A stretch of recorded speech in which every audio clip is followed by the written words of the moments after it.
خبیب بن عدی صحابی رسول مکے کے اندر قید ہیں، آپ پر جو ہے وہ تاریخی ظلم ہوا، ٹک ٹکی پر باندھ کر کافروں نے بچے بھی بلا لیے، عورتیں بھی بلا لی، مرد بھی بلا لیے پورے مکے کے ارد گرد کے۔ انہوں نے کہا حضور کا غلام ہمارے قابو آ گیا، اب آؤ تمہارے بدر و عہد میں جو بندے مارے گئے اس ایک سے بدلہ لو۔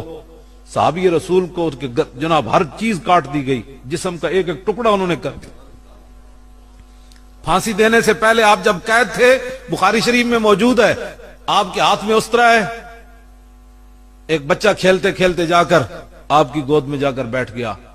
اب وہ تو قید تھے، مشرکین نے ان کو پھانسی لگانی تھی۔ اب جب انہوں نے دیکھا کہ بچہ گود پر بیٹھا ہے، ہاتھ میں استرا ہے، وہ سارے چیخ اٹھے، انہوں نے کہا کہ یہ تو اب بچے کو یا ذبح کر دے گا، اپنی جان چھڑا لے گا، یا بچے کو مار دے گا، بھئی میں نے تو مرنا ہے۔ بچہ گود میں بیٹھا ہے، ہاتھ میں استرا ہے۔ جب لوگوں نے چیخیں مارنی شروع کر دی، خبیب بن عدی نے فرمایا تمہیں کیا ہو گیا؟ نے کہا جی ہم تو اپنے بچے سے ڈر رہے ہیں کہ آپ اس کو کہیں قتل نہ کر دیں، ہم نے تو آپ کو پھانسی لگانی۔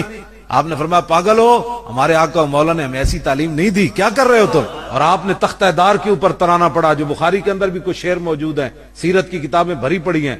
لقد جمع الاحزاب حولی وَأَلَبُّوا قبائلهم واستجمعوا كل مجمع وكلهم مبدل العداوة جاهد علي لأني في وساكم بمضيعي وقد جمعوا أبناءهم ونساءهم وقربت من جزء طويل ممنع فلست بمبدل للعدو تخشعا ولا جزعا إني إلى الله مرجعي فقد بدأوا لحمي وقد ياسمت میں، یا اللہ نہ تو میرا گوشت بھی کٹ دیتا، زندہ رہن دی امید بھی مک گئی، لیکن فلست بالي حين اقتل مسلما على أي جنب كان لله مسرعي۔ آپ نے تختہ دار اتے ترانہ پڑھیا، فرمایا کافروں میرا جسم کاٹ کر تم کیا محسوس کر رہے ہو کہ ہم نے اس کو برباد کر دیا؟ مجھے اس بات کی کوئی پرواہ نہیں، اس لیے کہ میں دنیا سے حضور کا غلام جا رہا ہوں۔ وَذَلِكَ فِي ذَاتِ الْإِلَٰهِ وَإِن يَشَاء يُبَارِكْ عَلَىٰ صَالِ شِلْوٍ مُمَزَّعٍ۔ تم نے میرا جسم کاٹ دیا، لیکن یاد رکھنا جس رب کے راستے پہ میں جان دے رہا ہوں وہ قادر ہے کہ میرے کٹے ہوئے جسم کو پھر جوڑ دے گا۔